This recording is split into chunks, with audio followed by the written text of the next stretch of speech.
The Death World designation. Planet Tarsus, 12 was never meant for life. The Empire had classified it as a Zeta-class death world, the worst of the worst. Constant seismic activity, storms that could rip ships from the sky, corrosive rain, gravity nearly twice standard galactic norm, and a biosphere that seemed to actively hate anything warm-blooded. Imperial protocol forbade colonization. It was used only for exile, high-risk experiments, or the disposal of dangerous biological waste. So when scanners aboard the cruiser Vigilant Storm picked up faint human energy signatures on Tarsus 12, no one believed it. Artifact readings. Commander YRKL spat as he reviewed the data. His 4 golden eyes narrowed with disdain. More likely debris from one of their pathetic crashed ships. No human could survive a week down there. His science officer hesitated. The signal patterns are structured, Commander. Repeating. Power levels are sustained. YRKL waved a clawed hand. Prepare a recon team. Let's collect whatever's left of them. The Vigilant Storm descended through a churning sky of ash-gray clouds. Lightning arced across the atmosphere. The gravity well strained the ship's stabilizers. An acidic mist hissed against its hull. But the cruiser held. What they found on the surface should not have existed. A small, fortified settlement stood amidst a field of jagged obsidian rock. Defensive turrets tracked the landing craft before powering down. Crude solar panels, wrapped in local chitin, fed energy into humming fusion cores. Gardens, actual gardens, grew in sealed domes made of scavenged alloy and native crystal. And people, humans, over 100 of them. Some wore makeshift exosuits patched together with alien carapace and metal plating. Others worked machinery, repaired drones, or tended to children with the casual efficiency of long-settled colonists. They're alive, the science officer whispered. They've adapted. YRKL's stomach turned. Before he could give an order, a roar split the air. A predator, 20 meters long, spined and armored, burst from a nearby ravine, charging the landing team. Imperial soldiers panicked, blasters ineffective against its hide. Then, without warning, 3 humans dropped from a ridge above, landing with brutal force. One hurled an electrified spear that pierced the beast's eye. Another activated a shockwave emitter, forcing the monster to collapse in convulsions. The third, tall, scarred, and calm, walked up and shot it point-blank in the brain with a hand cannon that looked homemade but devastating. The creature dropped, dead. The woman holstered her weapon and looked directly at the stunned Imperials. "Welcome to Tarsus," she said. "You're late." Commander YRKL stared, unable to respond. These weren't survivors. These weren't refugees. These were Tarsians, humans who had not only endured a death world, but mastered it. And now, the Empire had to ask a question it had never imagined. What happens when humanity thrives where no one else can? Survivors or monsters? They brought her in underguard, flanked by 4 Imperial enforcers and an aerial drone. Yet Captain Rhea Morgan walked like she was the one in command. She didn't flinch when Commander YRKL approached her in the observation chamber, his towering insectoid frame towering above her. His voice clicked with restrained disgust. "You should be dead." Rhea raised an eyebrow, lips twitching into a dry smile. "We get that a lot." YRKL slammed a data slate onto the table. "Tarsus, 12, is uninhabitable. Toxic rain, night-stalking predators, gravitational shearing, radiation pulses. Do you expect me to believe a group of stranded humans survived all this for over a century?" She leaned back in her seat. "Not all of us did." YRKL narrowed his eyes. "Explain." Rhea's voice hardened, the humor vanishing. 143 survived the crash of the Odyssey Dawn. Military personnel, scientists, engineers, a few civilians. We lost 40 in the first week. Another 30 in the first month. The storms hit. Food was poison. The air barely breathable. And the local wildlife treated us like a buffet. She paused, her eyes distant for a moment. "But we're human. We learn. We adapt." YRKL gestured sharply. A holographic map of the settlement flickered to life between them.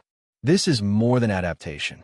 You've built energy grids, tamed local fauna, established defensive perimeters.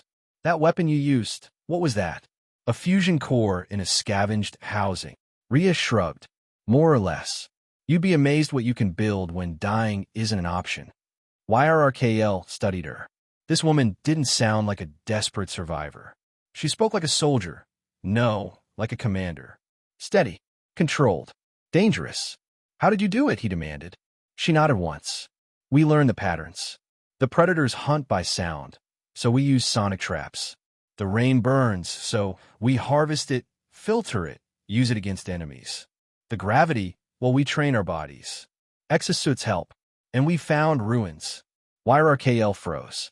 Ruins? Ancient alien tech. Buried deep. Bioreactive alloys. Old environmental data. Hints of whatever came before. We didn't fully understand it, but it gave us a blueprint.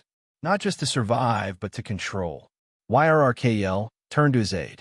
Sent a team to scan for the ruins immediately. Rhea leaned forward. You think you're still in control? You're not. YRRKL sneered. You are outnumbered, outgunned, and outmatched. Funny, Rhea replied. So we're the first predators who try to wipe us out. Now we ride them. The door hissed open.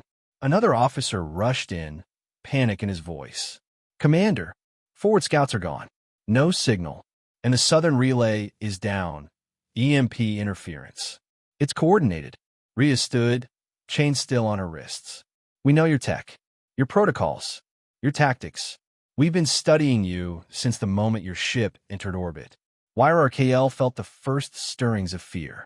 These humans hadn't just survived. They'd become part of the death world. And worse, they'd learned how to turn it into a weapon.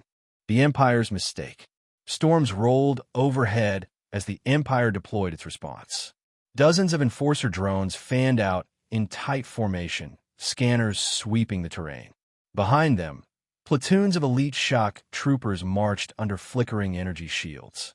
They came armed with plasma rifles, pulse grenades, and tactical AI uplinks. Commander YRKL watched from his mobile command platform, jaws clenched. This ends tonight, he growled. They're humans, not warlords. Crush them. But the planet had other plans. The first detonation came without warning, an underground eruption that swallowed 2 drone clusters in a blast of molten rock and caustic steam. The second wave struck moments later, a sonic pulse trap that collapsed a ravine beneath the forward column, dragging 10 soldiers into a nest of native bone spiders. YRKL's HUD lit with casualty reports. Impossible, he hissed. The battlefield lit up with movement. Human figures burst from the shadows, striking fast, then disappearing into the toxic haze. They wore hybrid armor, Imperial pieces bolted to native exoskeletons, bones laced with metal, masks carved from shattered helmets. They looked less like soldiers and more like ghosts of the wasteland. At their head was Rhea Morgan, unchained, flanked by 2 beast riders mounted on what had once been Tarsus's apex predators. She raised her fist. Light them up. A barrage of rail darts, fired from the ridge, aimed not at soldiers, but at their relay drones. In seconds, the Empire's tactical uplink shattered. No orders, no coordination, no reinforcements. The battlefield turned chaotic. Stormtroopers fired wildly. Drones lost target locks. Acid rain began to fall, eating through unshielded armor. The Empire had brought power, but the humans had brought the world itself. Fall back, one officer shouted. We need aerial support. His words were cut off by a massive, swooping shape, a glider beast stitched with metal harnesses and explosives. It crashed into the gunship midair. Both vanished in a fireball. Commander YRKL watched his forces collapse. How do they do this? He muttered. The answer came from his aide. They've had a century, Commander. 100 years to learn every storm, every cave, every weakness in Imperial strategy. They've turned this planet into their weapon. As the remaining troops retreated, limping and broken, a final message came through Imperial comms. Rhea Morgan's voice. Calm, controlled. You brought war to survivors. Now you face predators. This is our home, and no empire will take it from us. YRKL's cruiser was struck by an orbital interference, pulse moments later. Its thrusters failed. The command platform plummeted from the sky and crash-landed in the acid-slicked mud just outside the human settlement. As fire licked at the wreckage, YRKL crawled from the twisted metal, dazed and alone. From the ridge above, Rhea watched him. She didn't smile. She simply said, "Now you survive. We belong here now." Smoke curled from the wreckage of the Imperial Command ship, painting black streaks across the Tarshan sky. The storm had passed, leaving behind silence, thick, electric, expectant. Commander YRKL stood, bruised and limping, surrounded by a loose ring of human warriors. Their weapons were ready, but they hadn't fired. Not yet. Captain Rhea Morgan approached through the acid-misted clearing. Her armor was scarred, patched with native chitin and Imperial alloy. A predator followed her at a distance, docile now, like a dog trailing its pack leader. YRKL's voice rasped. "Why haven't you killed me?" Rhea stopped a few feet away. "Because we don't waste what we don't need to. You're not a threat anymore." His mandibles clicked in frustration. The Empire will not tolerate this humiliation. They will return. With fleets. With fire. You have no chance against the full weight of our power. "We've already had your power," she said calmly. "And we're still standing." YRKL looked past her to the settlement. Expanded now, reinforced. Drones flew between towers made of bone and steel. Children laughed somewhere within the domes. Crops glowed under filtered light. It was no longer just a survivor camp. It was a colony. "You're not soldiers," he muttered. "You're something else. We're what your empire forgot to plan for," Rhea said. "You threw us onto the edge of extinction, and we learned to bite back. This planet forged us into what it needed." YRKL said nothing. The silence between them stretched. Then Rhea offered something unexpected. Her hand. "Go back. Tell them. We don't want war. But we won't run. Tarsus is ours now. You call it Death World. We call it home." YRKL stared at her hand for a long moment, then took it with slow, stiff fingers. "I will deliver your message," he said. "But the Empire, it does not listen." Rhea's eyes glinted. "Then we'll make them." 2 weeks later, the Vigilant Storm limped back into Imperial space. The High Council summoned YRKL immediately. They expected victory. They got a report stamped in red. "Mission failure, Death World inhabited." His final line echoed in the Hall of War Strategists. The humans on Tarsus 12 have not only adapted, they have claimed it. Proceed with caution. They are not the same species we once knew. The room fell into stunned silence. Across the galaxy, hidden deep in the Empire's intelligence archive, the footage of the battle was filed under a new classification. Evolving threat. Tarshan humanity.